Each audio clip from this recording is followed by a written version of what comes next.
नमस्कार दोस्तों, आप लोगों का स्वागत है क्रिएटिंग फीचर यूट्यूब चैनल पे। Today we are going to discuss about laws of refraction and refractive index.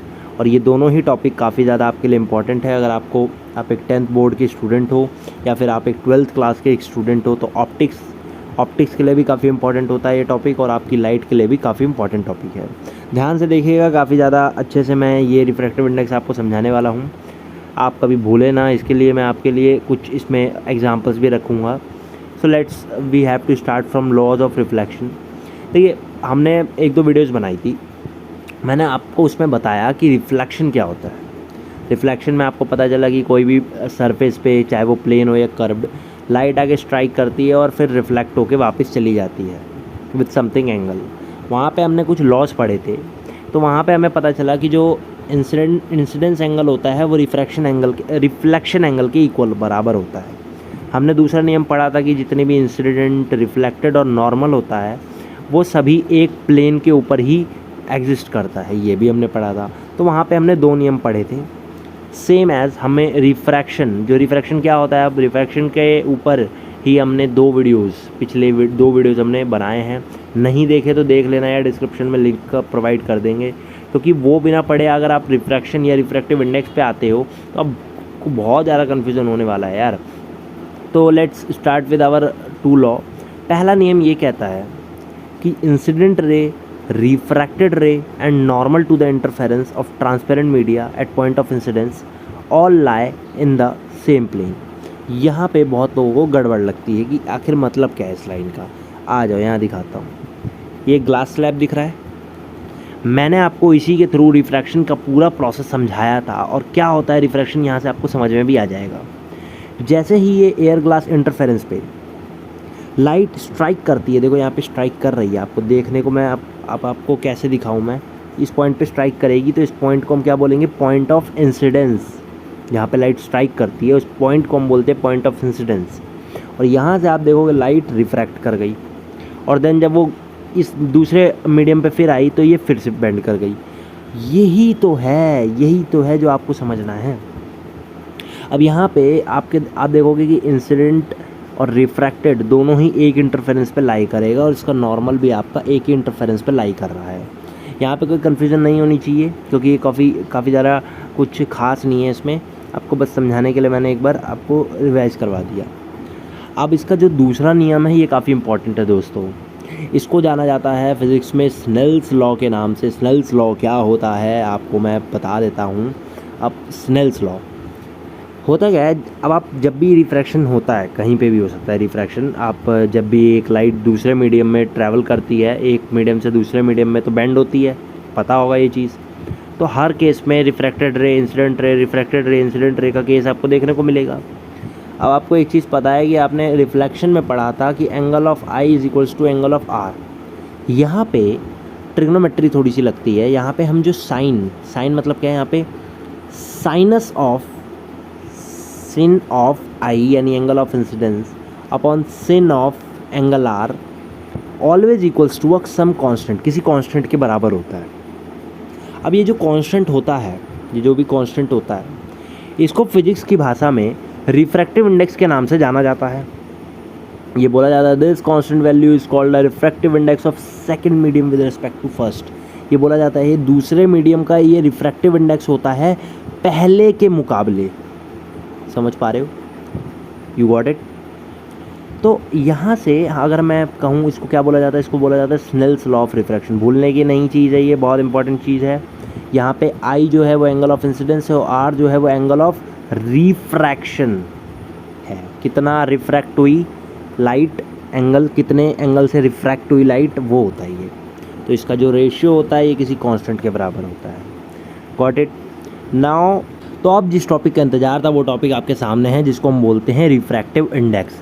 अभी मैंने आपको रिफ्रैक्शन ऑफ लाइट के दूसरे नियम में आपको ये समझाया कि जो साइन ऑफ आई है और जो साइन ऑफ आर है, इसका जो रेशियो होता है ये एक कांस्टेंट के बराबर होता है। अब ये कांस्टेंट को बोला जाता है रिफ्रैक्टिव इंडेक्स। एक नाम दे दिया, मतलब जैसे टिंगू पिंगू, वैसे ही यहाँ पे भी एक नेम दे दिया गया भाई, रिफ्रैक्टिव इंडेक्स। अब रिफ्रैक्टिव इंडेक्स क्या है? अच्छा ठीक है, आपको मैंने एक चीज़ बताई है रिफ्रैक्शन के अंदर कि लाइट जब एक मीडियम से दूसरे ट्रांसपेरेंट मीडियम के अंदर जाती है तो वो क्या करती है, अपनी डायरेक्शन को थोड़ा सा चेंज करती है। लेकिन मैंने आपको एक चीज़ नहीं बताई थी कि जब भी एक मीडियम से लाइट दूसरे मीडियम में जाती है, हो सकता है एक मीडियम आपका रेयरर है। रेयरर मीडियम वो मीडियम होता है जिसके अंदर लाइट की स्पीड थोड़ी स्लो होती है, या फिर आप ऐसा एज्यूम करो वहाँ पे पार्टिकल्स काफ़ी कम होते हैं जिसकी वजह से लाइट वहाँ पे ईजिली ट्रैवल करती है। और डेंसर मीडियम क्या होता है, अब डेंसर मीडियम वो मीडियम होता है जिसमें पार्टिकल्स की संख्या काफ़ी ज़्यादा होती है, जिसकी वजह से लाइट को ट्रैवल करने में दिक्कत होती है, तो वो काफ़ी ज़्यादा बेंड होगी वहाँ पे और उसकी वहाँ पे स्पीड काफ़ी कम होगी। एक चीज़ काफ़ी इंपॉर्टेंट है, देखो मैंने इतनी जल्दी बोला है, आपको कुछ समझ में आया है कि नहीं मैं नहीं जानता, लेकिन आपको समझाने का मतलब क्या है। अब एक्चुअल बात ये होती है कि हर मीडियम के अंदर लाइट की स्पीड डिफरेंट हो सकती है। अब यहाँ पे रिफ्रैक्टिव इंडेक्स क्या है, ये एक फिज़िकल क्वांटिटी है। फिज़िकल क्वांटिटी आप समझते हो, फोर्स पढ़ा है, टॉर्क पढ़ा है, टॉर्क को यहाँ पे हटा दीजिए, फोर्स के बारे में आपने पढ़ा होगा बचपन में, force is a push and pull, ये एक फिज़िकल क्वांटिटी है। वैसे ही यहाँ पे रिफ्रैक्टिव इंडेक्स एक फिज़िकल क्वांटिटी है। यहाँ पे लिखा है कि रिफ्रैक्टिव इंडेक्स का काम क्या है। रिफ्रैक्टिव इंडेक्स एक रेशियो है गाइस, जो कि क्या होता है, किसी दो मीडियम के अंदर स्पीड ऑफ लाइट का एक रेशियो होता है। अब क्या है, ये काफ़ी इंपॉर्टेंट फिजिकल क्वांटिटी है फिजिक्स के अंदर। अब यहाँ देखो एक चीज़ मैं आपको बता दूँ, वैक्यूम एक ऐसा मीडियम है, वैक्यूम एक मीडियम होता है जहाँ पे लाइट की स्पीड होती है 3 × 10⁸ मीटर पर सेकेंड, और एयर में स्पीड ऑफ लाइट बहुत मार्जिनली लेस, का मतलब हल्की सी कम होती है। एयर में वैक्यूम के कंपेयर में कुछ कम, हल्की सी कम होती है स्पीड।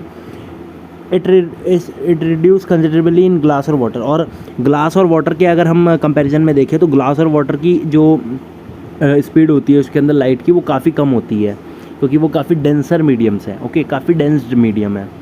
तो जो वैल्यू है रिफ्रैक्टिव इंडेक्स की, वो किस पे डिपेंड करती है, वो लाइट की स्पीड पे डिपेंड करती है दो मीडियम के। ठीक है, इतना आपको समझ में आ गया। अब रिफ्रैक्टिव इंडेक्स पता कैसे करें, या रिफ्रैक्टिव इंडेक्स को मेज़र करने का क्या तरीका है। देखो यहाँ से अब समझ में आएगा असली खेल आपको क्या है। रिफ्रैक्टिव इंडेक्स एक फिजिकल और इम्पॉर्टेंट क्वांटिटी है जिसका मेन मोटिव ये होता है कि हम दो मीडियम की कितना वो रेयरर है या कितना वो डेंसर है, ये हमको उस वैल्यू से पता चलता है। मान लो एक रे है जो कि ट्रैवल कर रही है मीडियम 1 से मीडियम 2 में, जो यहाँ लिखा हुआ है, जैसे फिगर में आपको दिख रहा होगा। अब मान लो जो V1 स्पीड है V1 मीडियम 1 में, एयर है तो कुछ स्पीड वहाँ होगी लाइट की, और मीडियम 2 में कुछ V2 स्पीड है।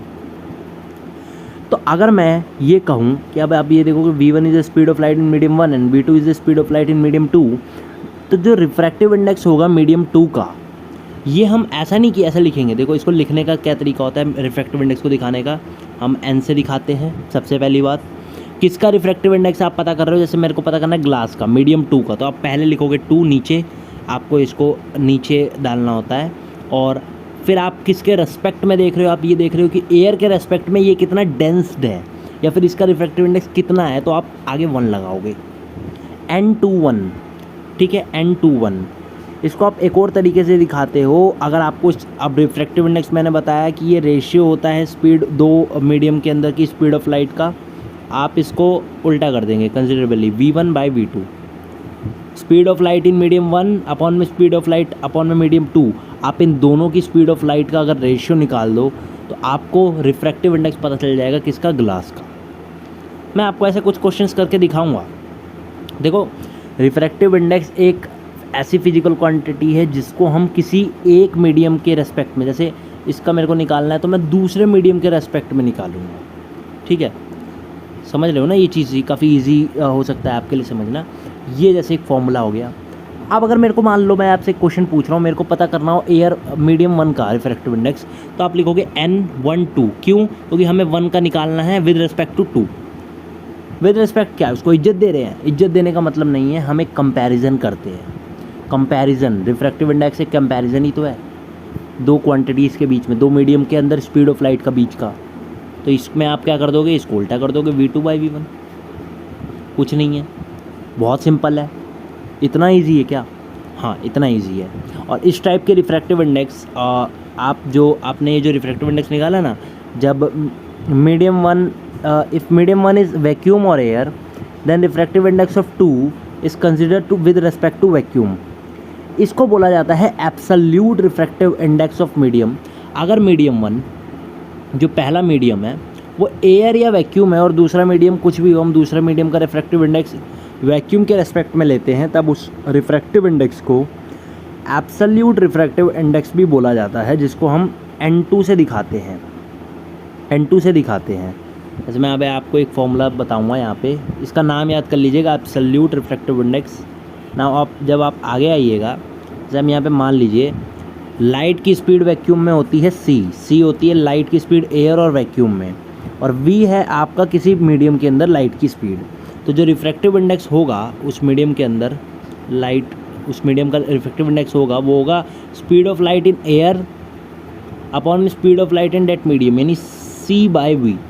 फॉर्मूला याद कर लीजिए, जब भी हम वैक्यूम या फिर एयर की कंपैरिजन में रिफ्रैक्टिव इंडेक्स कैलकुलेट करेंगे तो ये होगा। अब बहुत लोग सोचेंगे, यहाँ पे बहुत लोगों के दिमाग में क्वेश्चन आएगा कि भाई फिर ये क्या था, फिर ये फार्मूला किस लिए है। हाँ, इम्पॉर्टेंट है, ये भी जानना इम्पॉर्टेंट है ये फार्मूला किस लिए। एक्चुअली में हो सकता है आपका हर केस में मीडियम एयर ना हो या ग्लास ना हो सकता था यहाँ पे हमने वाटर लगा दिया, तो मैंने वाटर लगा दिया तो मीडियम बदल जाएगा। मीडियम बदलने के हिसाब से हम यहाँ पे ये फार्मूला यूज़ करते हैं, और अगर मीडियम एयर या वैक्यूम हो तो हम c/v का फॉर्मूला यूज़ करते हैं। ठीक है, याद रहेगा। रिफ्रैक्टिव इंडेक्स कोई बड़ी चीज़ नहीं है। ये क्या होता है, हर मीडियम में लाइट की स्पीड क्योंकि चेंज होती रहती है, और आपको एक चीज़ पता होनी चाहिए, जैसे जैसे रेयरर मीडियम से डेंसर मीडियम में लाइट जाती है। अब जैसे मान लो ये एयर है, it is very rarer medium, तो जैसे ही डेंसर में गया तो लाइट बेंड हुई नॉर्मल की तरफ, और अगर मैं और डेंसर मीडियम ले आऊँ, एक और डेंसर मीडियम में ले आया इससे भी ज़्यादा डेंसर, तो लाइट और नॉर्मल की तरफ बेंड होगी, और फिर मैं एक रेयरर मीडियम ले आया तो लाइट नॉर्मल से दूर भागेगी, क्योंकि लाइट की स्पीड वहाँ तेज़ हो जाएगी, इस वजह से वो दूर जाएगी। कंसेप्ट क्लियर करना आपके लिए काफ़ी ज़रूरी है दोस्तों, यही आपकी नींव बनाती है। तो आगे आइए, आपको होपफुली मोस्टली चीज़ें समझ में आई होगी। और मैं आपको यहाँ पे एक चीज़ बता दूँ कि जिस absolute refractive index of medium को हम सिंपली रिफ्रैक्टिव इंडेक्स ही कहते हैं वैसे तो, और रिफ्रैक्टिव इंडेक्स आपको कुछ मीडियम्स का दे रखा है, आपको यहाँ पे देखने को मिल जाएगा। ये काफ़ी इंपॉर्टेंट टेबल है एग्ज़ाम में इस पे जब क्वेश्चन आता है तो बच्चे बोलते हैं ओ हो क्या कर दिया हमने, हम नहीं पढ़ पाए। ये टेबल पढ़ के जाना भाई। एयर सबसे कम रिफ्रैक्टिव इंडेक्स होता है, क्वेश्चन आता है which of the following material has the highest refractive index. Diamond सबसे ज़्यादा डेंस मीडियम होता है, इसके अंदर लाइट की स्पीड सबसे कम होती है, पता होना चाहिए। ये जितने भी नाम हैं यहाँ, जितने भी नाम हैं, आपको ये चीज़ें पता होनी चाहिए, क्योंकि ये आपके सबसे बेसिक नॉलेज में इन्वॉल्व होता है। ठीक है, क्लियर है यार, कोई दिक्कत नहीं होनी चाहिए इन टॉपिक्स में, कोई ज़्यादा आपको दिमाग नहीं ख़राब करना अपना।